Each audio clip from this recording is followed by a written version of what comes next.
एक 2 3 या 3 समजते की शेळ्या लागलेल्या आहे, राहिलेल्या पण आहे.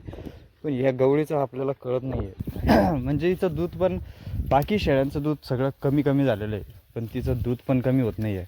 सो हे गाईज, जय Maharashtra and welcome back to my channel. तुरी पण आपण लावलेलं आहे पावसाळ्याच्या आधीच. म्हणजे आपण लावलेलं आहे बहुतेक 23 तारखेला आणि आज आहे 10 तारीख. तर तुरी पण मस्त उगलेलं आहे आपल्या. प्रॉब्लेम असं झालेला आहे की तोडे पडलेले आहे, पाणी एक तर कमी पडू राहिलं. काय गोट्या भाई, काय काय करशील रे? बर बर बर बर बर बर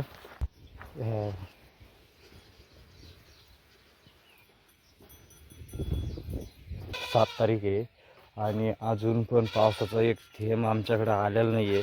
वातावरण बाकी थंड झालेलं आहे थोडंफार, पण दिवसा एकदम खतरनाकवाला ऊन पडतं आणि गरमी पण खतरनाक राहते. तर आपले दोन्ही पण प्लॉट आपण पेरणी वगैरे केलेली आहे, लागवड आपली झालेली आहे. खाली तुरी लावलेली आहे, या साईडला पण तुरी लावलेली आहे आणि एवढा प्लॉट आपला बाकी आहे.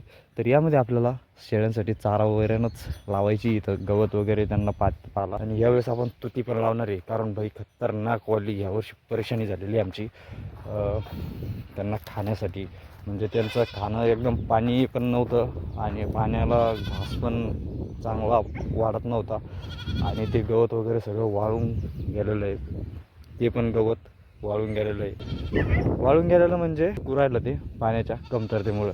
त्यांना इथं पण लावायची आहे, पलीकडल्या साईडनं जागा बाकी आहे आपली, तिथं पण.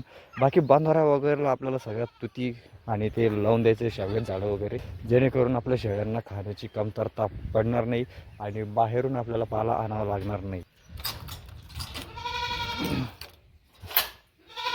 यार आमच्या सगळ्या शेळ्या चांगल्या आहे, पण ही पाटच इतकी घाण निघली, हिचं काही समजतच नाही आम्हाला. फक्त ओरडत राहते, फक्त ओरडत राहते. काय प्रॉब्लेम तिचा काही समजत पण नाही. बिमार पण नाही, खाती वगैरे मस्त, पण खाणं झालं की पाणी पिती आणि पाणी प्याली की ओरडायला लागते.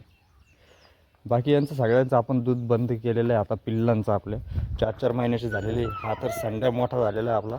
पण हे जे बाकीचे आपले पाट वगैरे आणि 2 बोकडे, तर यांचं आता दूध बंद केलेलं आहे.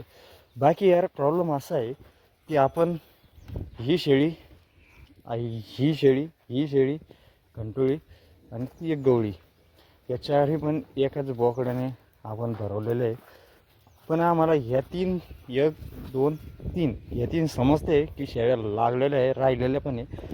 पण ह्या गवळीचं आपल्याला कळत नाही आहे. तर हे प्रॉब्लेम आपण म्हणजे या तर डायरेक्ट उमटून पडलेलं आहे की ह्या लागलेल्या पण आहे, गाभण पण आहे.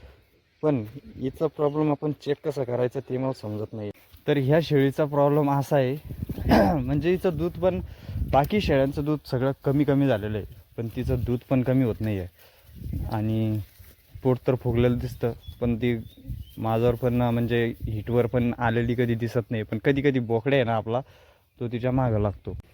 तर आज आपल्या मागं भरपूर कामं आहे. कामं म्हणजे अशी की याच्यावरती एक 1-1.5 इताचा थर आलेला आहे आपल्या लेंडी खताचा शेळ्यांचा. शेळ्या आणल्यापासून आम्ही एक काढलेलंच नाही आहे. तर यावेळेस काढून घ्यावं लागेल, कारण पाऊस येण्याच्या आधी याच्यात विचूळखात्याचं भीती असू शकते भविष्यात, कारण खाली गरमट राहील. हे बघ, पूर्ण एक थर आलेला आहे 1 इताचा लेंडी खताचा. इकडचं आम्ही काढलेलं आहे. इथं आता सध्या आपली गाय राहते संध्याकाळी, पण ह्या साईडला बाकी आहे अजून. तर ते आज काढून घेऊ, कारण उद्या मला जायचं आहे तिरुपती बालाजीला, तिकडे 8 दिवस जाणार आहे. त्यामुळे हे काम आजच्या आज करणं गरजेचंच आहे. बाकी आज आपल्याला आंबा पण उतरायचा आहे. आपण तो मागच्या 2 दिवस तो उतरवला आणि आज हा उतरून घेऊ. बाकी ह्या आंब्याला आपल्या लय कमी कमी आंबे आलेले आहे यावेळेस.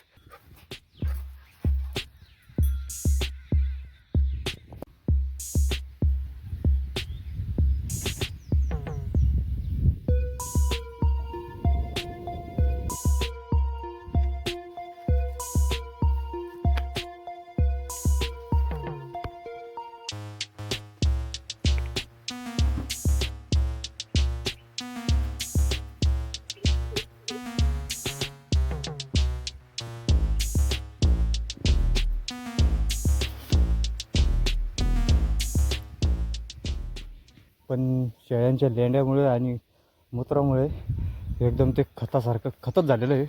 तर अजून फटाफट एवढं करून घेतो, बरंच बाकी आहे अजून.